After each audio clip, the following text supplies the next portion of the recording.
right, with the music on. G'day, g'day, 1, 2, 3. Hey, Anton. 1, 2, 3, 4. I'm perfectly fine. We're doing a good job of driving ice and fighting white bears while we do that. Okay, good. Well, we'll just run with this and that can be the start of the video. Amazing. How does that sound? Yeah, perfect. All right, g'day guys, how you going? It's Tom here and I'm with my good friend here, Anton. He's Hello, our everyone. Russian guide for our Lake Baikal adventure. We've been here for a few days now. I thought this was a good opportunity just to show you the lake, and not show you the lake, to have a chat with him and to find out more about Anton and what he does. He's an expert in this area of guiding, particularly in Russia. And so tell me, how long have you been a photographer for, Anton? Well, I don't remember really, but I think the first pictures that I made that I'm proud of, I did like 12 or 13 years ago. Right, okay. And go on, and where was that? Oh, this was Caucasus Mountains in the south of Russia. Right. Pretty beautiful place. Right, where did you grow up then? You're obviously born here in Russia. Yep, I do. And well, some people who are born in Russia, they say, oh, I'm so lazy, I don't want to travel. But I wanted to travel because the only thing that I see from the window of my apartments is the wall of the neighboring house, and I wanted to see something else actually, and I decided, why not go and see the world? Right. Fantastic. So tell me, how long have you been guiding then and running tours? My first tour was 2015. Yep. It makes 15, 16, 17, 18, it makes 4.5 years already. All right. But before that, I was organizing photography expeditions, and I was a producer for one Russian media. Yep. So I have a clue on how to do things right and how to arrange everything. Right, okay, yeah. Because you have a number of careers that you've had so far, yeah? Tell us more about that. So I started as an aviation engineer. Pardon me? Нет, Серег, не тормозимся, едем прямо.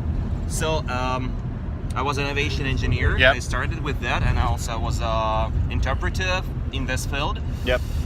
But after that, I decided to switch to professional journalistics. I was a journalist, photographer, and a producer. Right.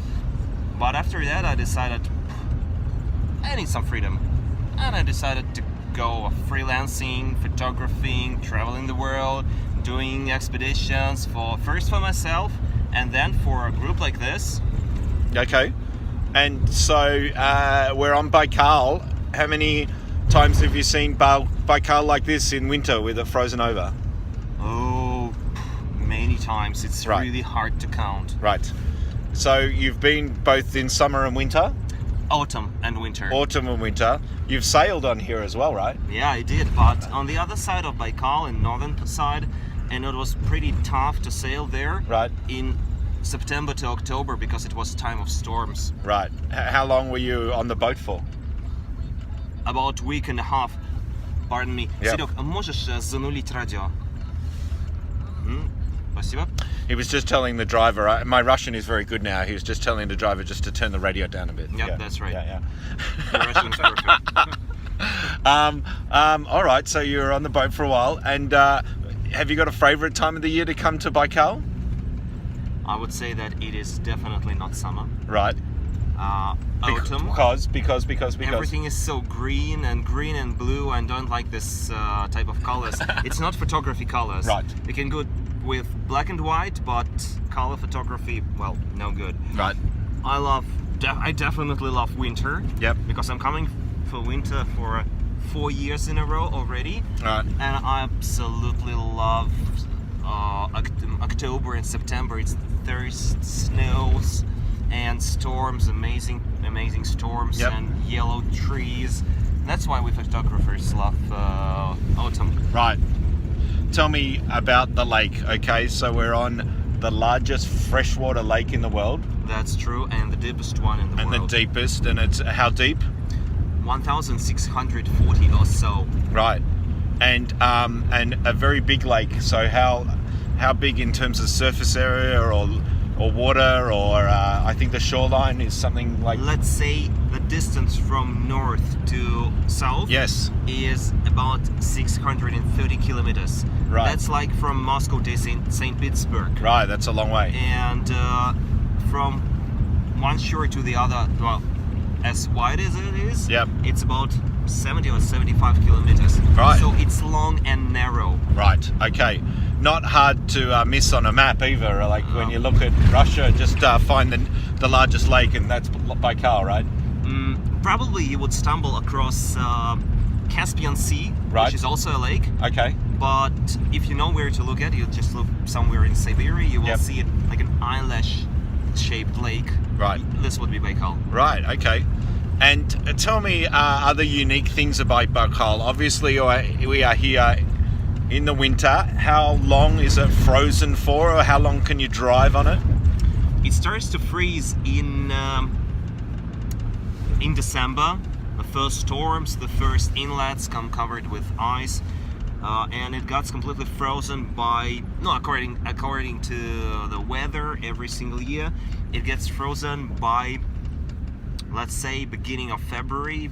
From that time you can drive around Yep. without any problems, more or less, and you can drive around until end of March. Right. After that, ice starts to crack, becomes fragile, and there might be really huge problems driving around. People really drown at that time. Right, okay. That's dangerous. We don't want that to happen. Sure. Tell me, we've come here end of February, so we're your last group, is that right?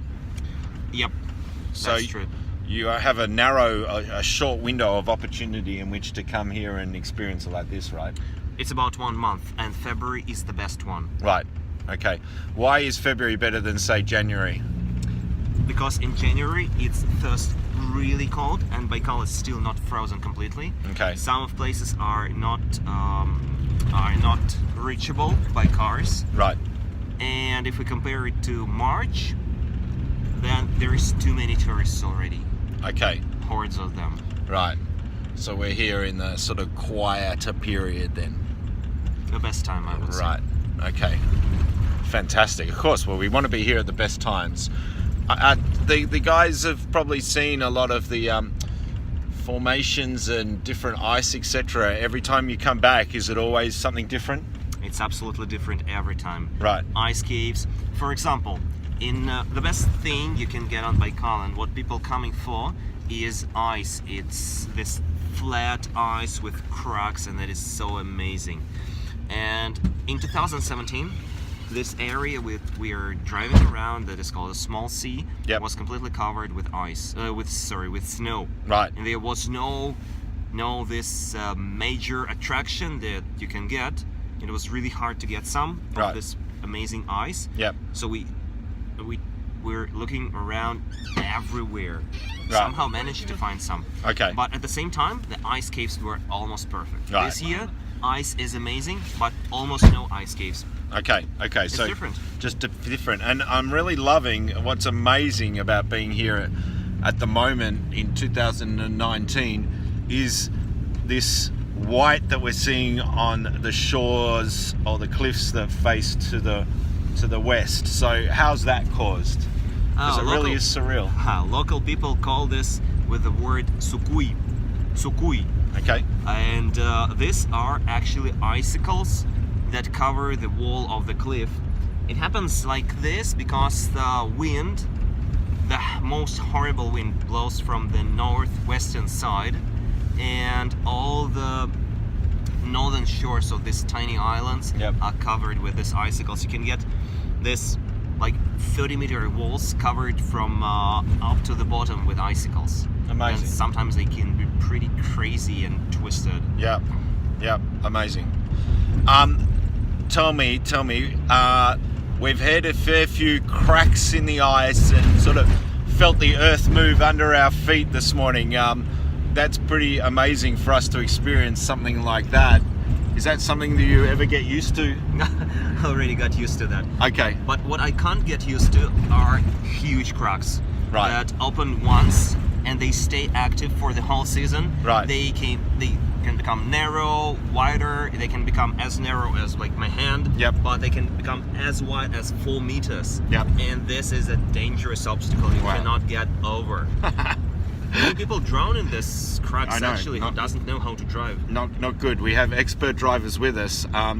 Tell us more about the drivers. What's their experience on the lake? And They were born here. Right. They are living with this lake. Right. They know its ice, winds, and currents. Yep. And they know where it is dangerous to drive and where we can drive. And they manage to show us locations that are the best for photographers, and probably that locations that not many people go to because you need to be very experienced to drive there Yep. safely. yeah, And for me, this is especially important because we can reach those locations not many people even see. right, fantastic. You may notice, guys, that we're not wearing seatbelts, even though we're driving around on the ice with other cars around, etc. Anton rushed to me the other morning when I was sitting in the front seat and said, "Oh, Tom, something very important I forgot to tell you. Don't wear a seatbelt. Don't ever wear a seatbelt." I'll let you work out why that's the case. What is your most memorable experience that you've had here at Baikal? Oh, Do you have one in particular? I have one. Yeah? It was crack opening 1 meter to the side of me, Right. and you can't forget that. Like It's how big was the crack opening? Like about 30 centimeters. that's not a big. wide. That's a big. It's considered not wide. Right. Some minor crack, but the sound like a gunfire, like Right. artillery fire. Right. Boom, and it opens up, and this echoing sound goes to the distance, and then you see there is a crack with fresh water. You can drink from this crack, but for several minutes you are dazed by this. You are overwhelmed by this. Right. Right. It is unbelievable the way this place is constantly changing and evolving, and like a living organism, right? That's right. It's never static. It's always evolving, constantly changing, etc. Something that I found interesting. Tell me, because I can't tell the story as well as you. You were telling us about the unique seals that live here, and they're the only freshwater seals in the world, right? That's true. So Baikal seals. The Baikal seals, only found here in Baikal. And tell me how they live under the ice and how they breed, because you told a very good story the other day. Oh, they managed to somehow navigate under the ice shield Yep. and find places, these cracks that are opening, and breathe there. Yep. But also a mother seal, it at certain moment find a place where it is on the surface of ice. There are huge ice chunks covered with snow, and there are lots of this kind of places. I think you will go to Instagram of Tom and you would find this kind of places in his Instagram or mine. And they swim underneath the ice, and they start to breathe through a hole through the ice. Right. And they pierce the ice with their breathing, and they form this tiny cave inside. Yep. And this is a breeding chamber, and where is there is a place where the cub is born. Yep. And he's well protected inside this chamber, and mother always perfectly knows where to go. She knows how to navigate in this world of ice and water, and she always finds her cub at the same place. Right. And cubs doesn't have any natural enemies except ravens, who manage somehow to lure the cub outside of this breeding chamber, this tiny cave. Yep. And they kill it, but it happens not very often. So Right. the seals are pretty safe. They're not endangered. There are lots of them in Baikal. Right. Okay.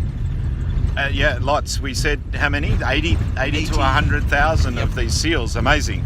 It's strange to think that we have a lake and yet there's seals in there, particularly living underneath the ice this time of year. One last question. We have seen many different parts of Baikal in terms of the. Sorry, folks, we're going over this really rough land at the moment. In terms of different ice and we see icicles and we see flat ice and we see rough ice and all. I think I know the answer, Mr. Explorer, but have you got a favourite sort of part of Baikal that you like? I do. Yeah.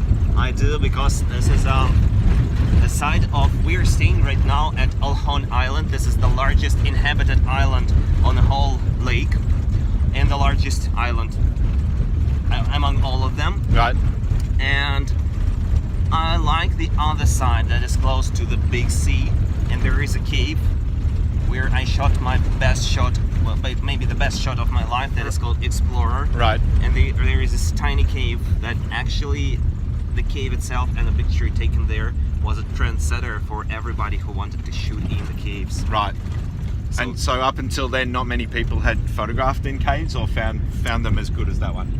They tried to copycat this Right. image, and I love that, because it seems like I'm giving people some new perspective on Baikal. Right. Not only ice and rocks at the background, but also shooting inside the caves. Yep. With some story behind that shot. Yeah, amazing, amazing. So where can people see more of your work?